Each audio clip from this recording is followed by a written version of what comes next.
మహారాష్ట్రలోని పూణేలో వినాయక చవితి వేడుకలు అంగరంగ వైభవంగా జరుగుతున్నాయి. తగ్దుచేత్ హల్వాయ్ గణపతి ఆలయంలో దాదాపు 35,000 మంది మహిళలు గణపతి బప్పా మోరియా అంటూ పఠనం చేశారు. తెల్లవారుజామున 1 గంట నుంచి సంప్రదాయ దుస్తులు ధరించి ఈ వేడుకకు హాజరయ్యారు. వినాయకుడి నామస్మరణ వీడియో గూస్ బంప్స్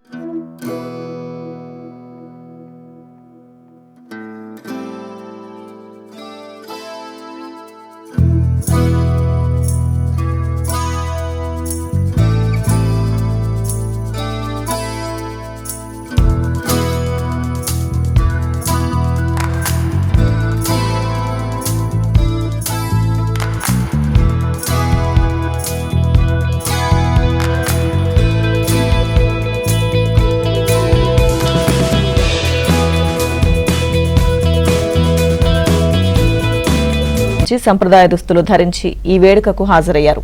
వినాయకుడి నామస్మరణ వీడియో గూస్ బంప్స్ తెప్పిస్తోంది.